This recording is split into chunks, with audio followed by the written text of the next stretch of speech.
Binge the full week of The Ray Taylor Show ad-free over at patreon.com/inspireddisorder. What you manifest in your mind, you can bring to reality. Ted Lasso, Season 2, Episode 1. Goodbye, Earl. The episode that just came out last Friday of the new season of Ted Lasso. They are back. This one picks up mid-season. AFC Richmond is on a tie streak. So far, they have drawn in their last 6 games.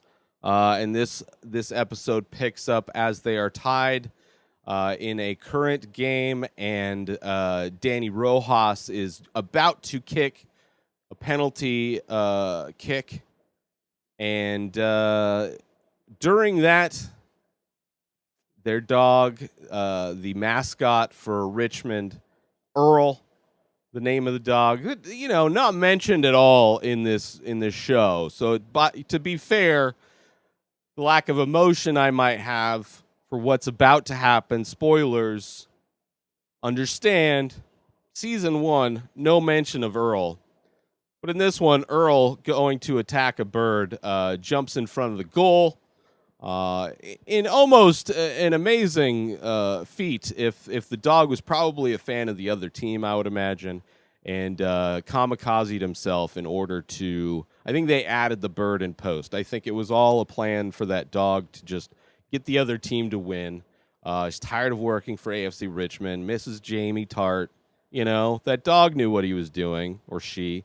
But anyway, the dog died. And because of that, Dani Rojas, the bright, shining light of positivity from Season 1, specifically from Two Aces, the episode where he was, brought in. It was a very fun episode. You're getting introduced to this really fun and positive character. And in that episode, Ted was going through a lot of dramatic stuff. So tonally, Ted was kind of on the dark side, and Dani Rojas picked up that baton of positivity and ran it all the way through that season, and hit a roadblock in this one. After killing the dog, Dani Rojas is just depressed, and it's a bummer. It's a bummer to see Dani Rojas depressed. They catch him after the game in the shower doing prayers. Very.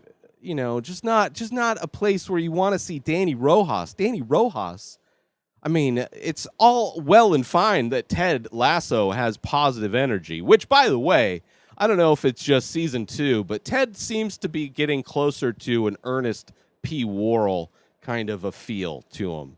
I don't know if that's just me, but I don't know, for those that are old enough to remember the Ernest movies, Ted Lasso's given me Ernest vibes in this episode, and I never. It's the first time I've had that kind of thought about it. But anyway, so Dani gets the yips, which is a term that they're not familiar with over in the UK. But his trauma is causing him to lose all of his abilities to play soccer. So they bring in a new character. Sharon! New character, sports psychologist, tonally different than Ted. She is a strict, slick, badass. She knows how to do her job twice as good as Ted Lasso does.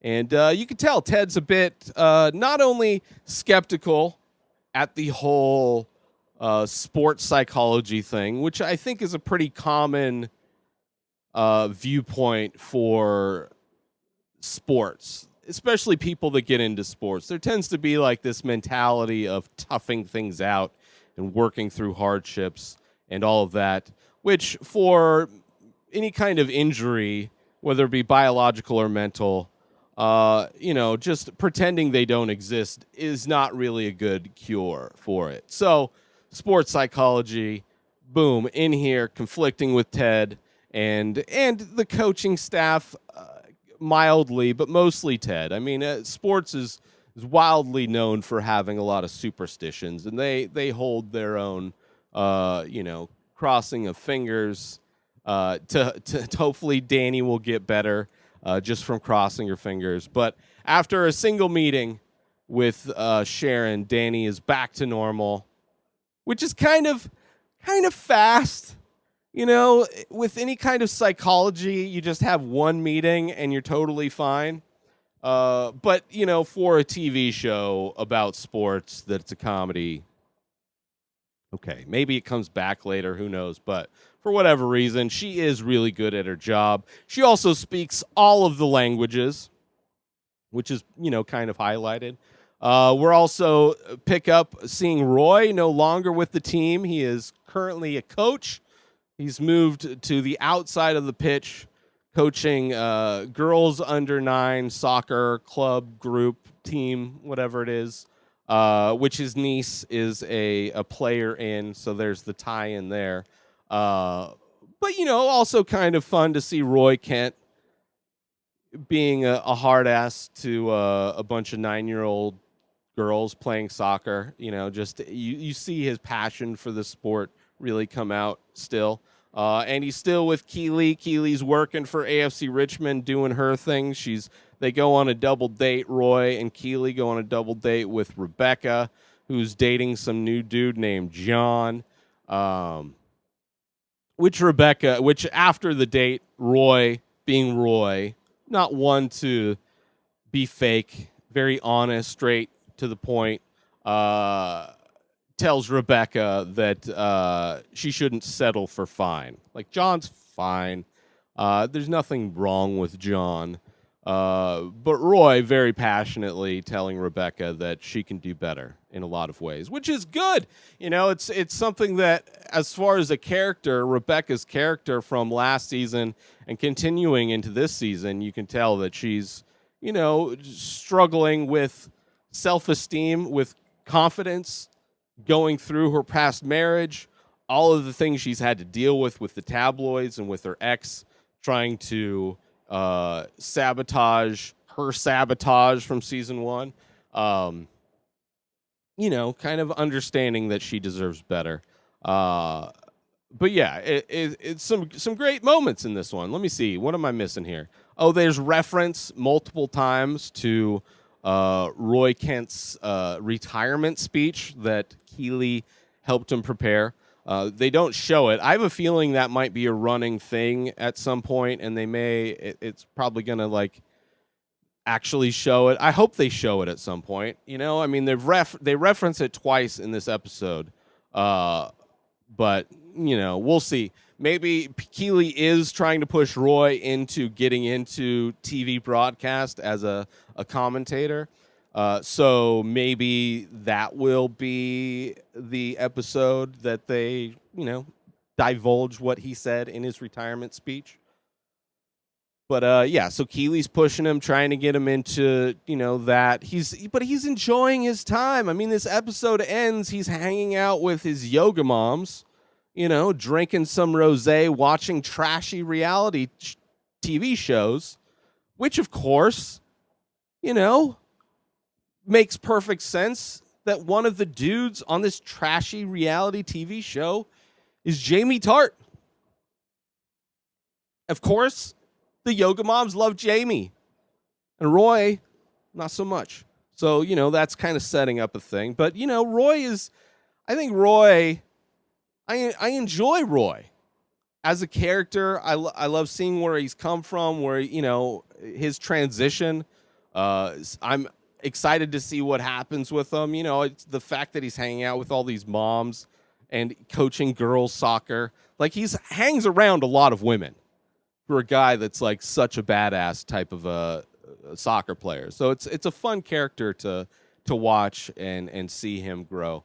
But yeah, let's see what else. So the yips, some of the players end up going to Sharon after they see the success that she had with Dani. And I just think my guess would be that Ted's going to at some point meet with her, because there's a scene where Ted is talking to Coach Beard and he's telling Coach Beard, about his one experience with a psychologist for his couples therapy, which he just felt like he was being ganged up on or whatever. And Coach Beard gives him some advice that Ted had given Coach Beard a long time ago. And that advice is that every person is a different person. That just because you had an experience with one psychologist doesn't mean that they are all the same. It doesn't mean that they're all just because you went to a psychologist and they weren't effective doesn't mean all of psychology is ineffective.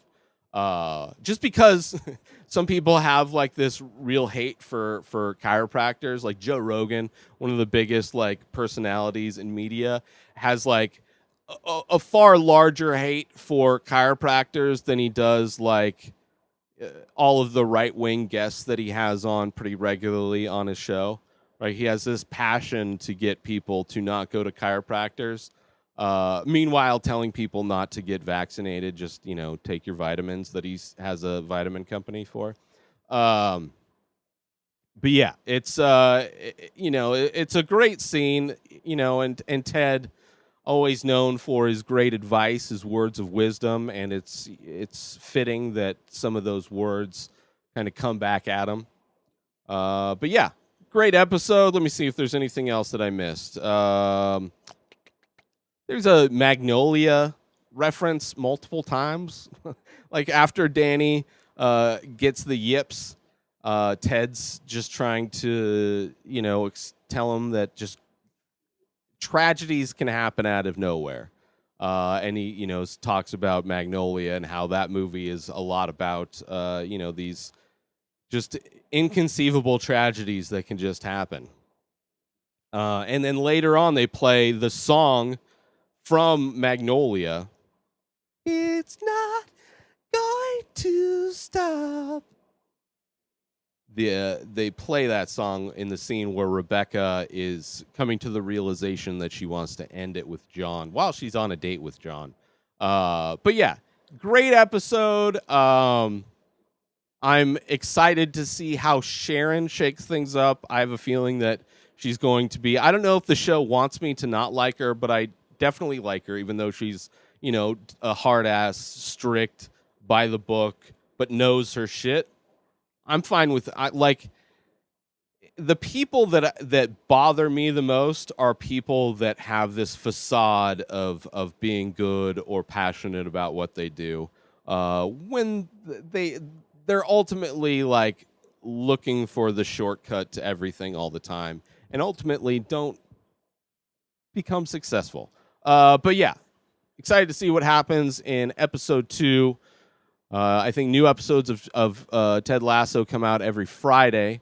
So every Tuesday is my recap, which will be next Tuesday for season 2, episode 2, which I don't know the title of it yet, but I'm sure it'll be great. I'm sure the title will be great. Get yourself some amazing coffee over at stationhousecoffee.com and follow Station House Coffee on Instagram. That's your place for small batch, single origin, premium coffee brewed in Thetford Center, Vermont, shipped directly to you. Go now to stationhousecoffee.com and order yourself some amazing coffee. And don't forget to follow Station House Coffee. New episodes of The Ray Taylor Show come out every single day. Subscribe on IGTV, YouTube, and everywhere else podcasts are found.